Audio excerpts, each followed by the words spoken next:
Welcome to dean class 98। हम लोग पढ़े हाई स्कूल प्राथमिक गणित भागवन बड़गनौ के लिए। हम लोग पढ़े चैप्टर 7B।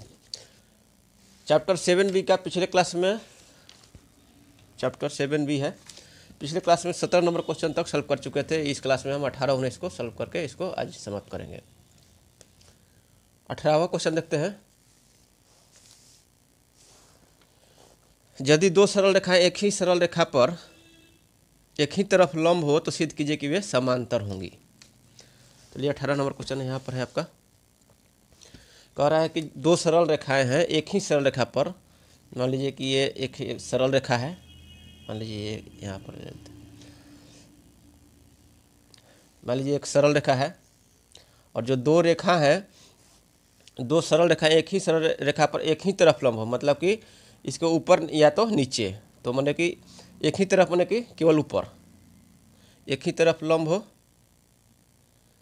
एक ही तरफ ये लंब है। कह रहा है क्वेश्चन की लंब है तो ये इसका मतलब कि ये 90 डिग्री है, ये भी 90 डिग्री है, ठीक है, ये भी 90 डिग्री है और ये भी 90 डिग्री है। तो ये आपका 90 डिग्री है और ये भी 90 डिग्री है। तो इस तरह से हमको सिद्ध करना है कि ये समांतर होंगी। तो इसका नामकरण कर देते हैं।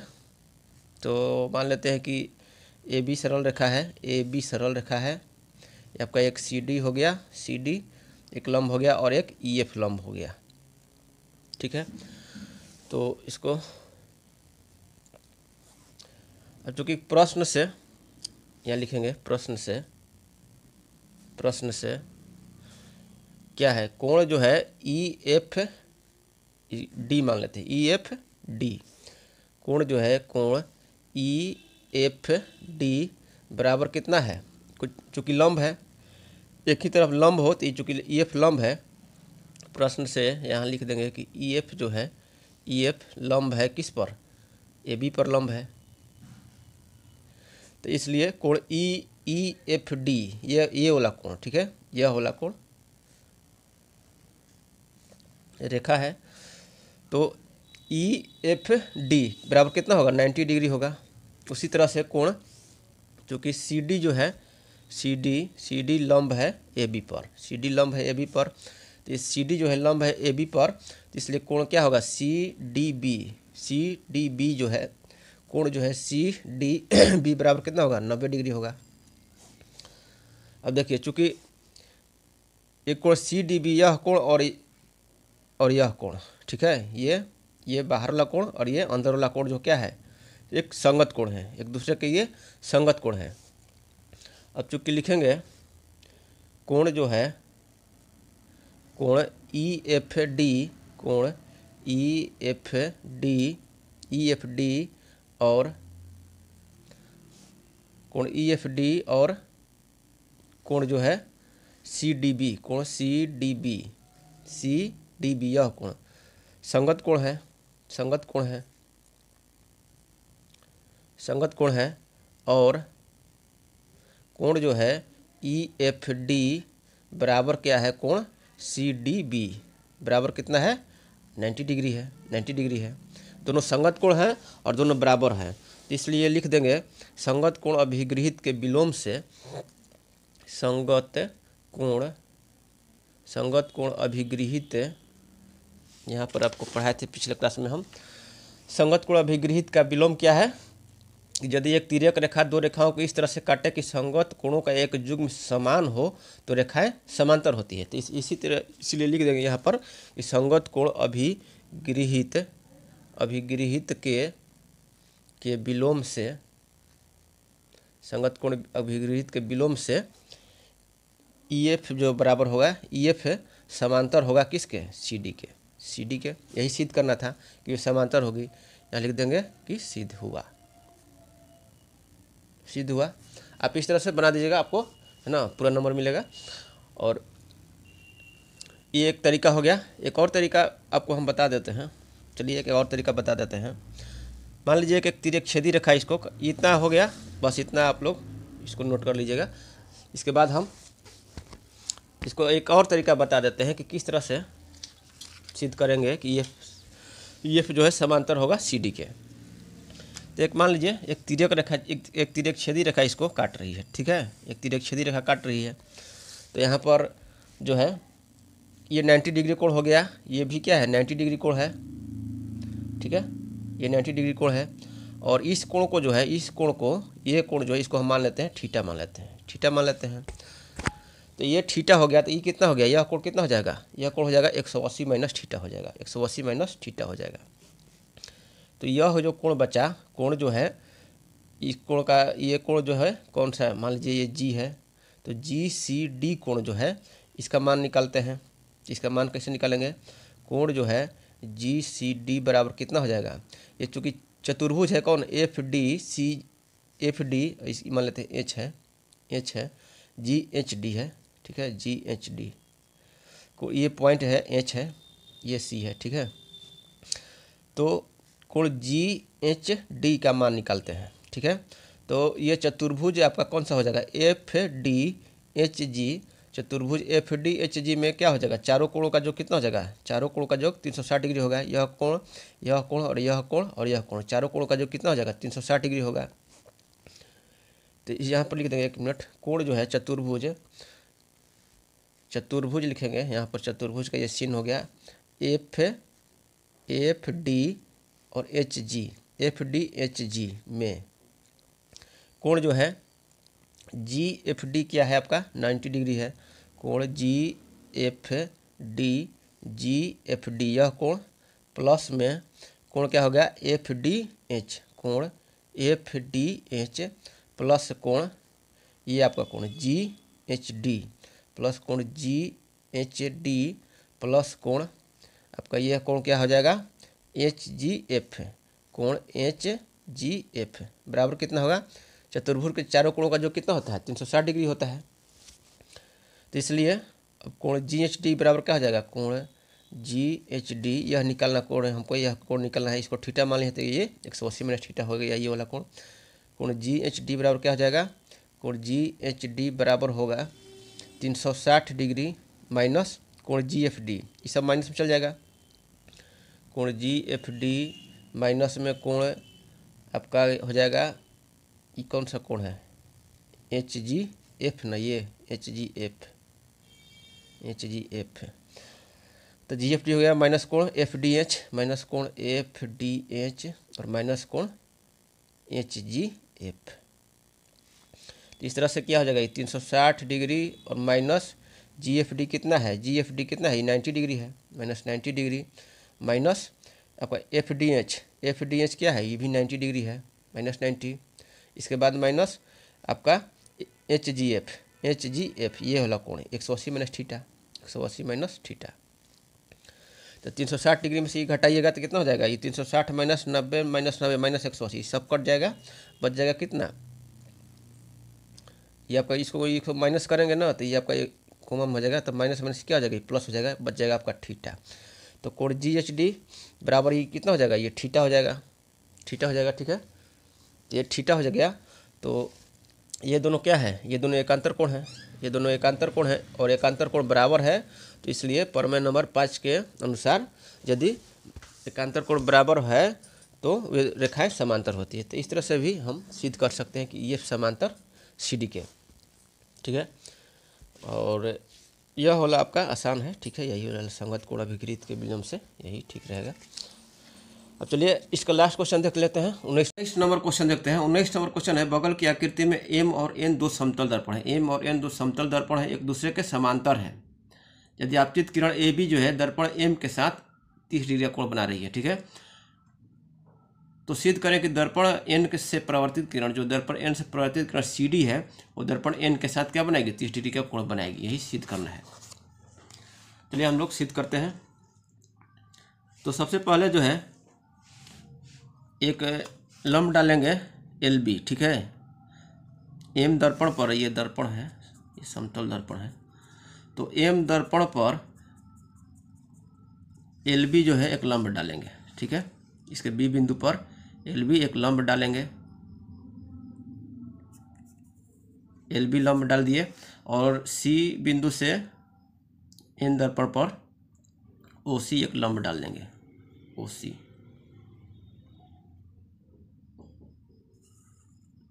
ओ सी एक लंब डाल देंगे, ठीक है। तो लिखेंगे एल बी जो है, एल बी लंब डालेंगे, एल बी लंब डाल देंगे एम पर, और ओ सी जो है ओ सी लंब डालेंगे एन पर खींचेंगे, ठीक है। यहाँ लिख देंगे खींच देंगे। अब जो है प्रकाश का परावर्तन के नियम से आप लोग फिजिक्स में पढ़े होंगे, प्रकाश का ये 30 डिग्री है, यह कोण जो है 30 डिग्री है, और हमको सिद्ध करना है कि डी सी, इसको मान लेते हैं एफ मान लेते हैं, और इसको मान लेते हैं जी मान लेते हैं, ठीक है। तो कोण डी सी एफ जो है ये 30 डिग्री है, यही हमको सिद्ध करना है, क्योंकि क्वेश्चन कह रहा है कि सिद्ध कर रही है कि जो है कि दर्पण एन से परावर्तित किरण सी डी जो है दर्पण एन के साथ, यह जो है किरण जो है एन के साथ कितना डिग्री 30 डिग्री का ही कोण बनाएगी, यह कोण इसके बराबर होगा, यही सिद्ध करना है। तो सबसे पहले एल बी लंब खींचेंगे एम पर, और ओ सी जो है लंब खींचेंगे एन पर। तो यहाँ फिर लिखेंगे प्रकाश के परावर्तन के नियम से, प्रकाश के परावर्तन के नियम से, प्रकाश के परावर्तन के नियम से, प्रकाश का परावर्तन का नियम आप लोग पढ़े होंगे फिजिक्स में कि आपतन कोण और परावर्तन कोण बराबर होते हैं। तो आपतन कोण किसको कहते हैं? जो आपतित कोण अभिलंब के साथ कोण बनाती है उसको आपतन कोण कहते हैं, और जो परावर्तित किरण अभिलंब के साथ कोण बनाती है उसको परावर्तन कोण बनाते हैं। तो प्रकाश के परावर्तन के नियम से आपतन कोण और परावर्तन कोण बराबर होते हैं। तो मान लेते हैं आपतन कोण थीटा है, तो परावर्तन कोण भी क्या हो जाएगा? थीटा हो जाएगा। तो प्रकाश के परावर्तन के नियम से कोण ए बी एल बराबर हो जाएगा, कोण ए बी एल बराबर होगा कोण, कौन सा कोण? एल बी सी, कोण L B C, L B C बराबर कितना होगा? थीटा के बराबर होगा। अब चूंकि जो है, चूंकि लिखेंगे एम समांतर है एन के, एम समांतर है एन के, इसलिए एम समांतर है एन के, इसलिए एम जो है समांतर है एन के, इसलिए एल बी समांतर होगा सी ओ के, इसलिए एल बी जो समांतर होगा सी ओ के। क्यों होगा? क्योंकि यहाँ लिख देंगे कि समांतर रेखाओं पर जो खींचे गए लंब होते हैं वो भी समांतर होते हैं। यहाँ पे लिख देंगे कि समांतर रेखाओं पर खींचे गए लंब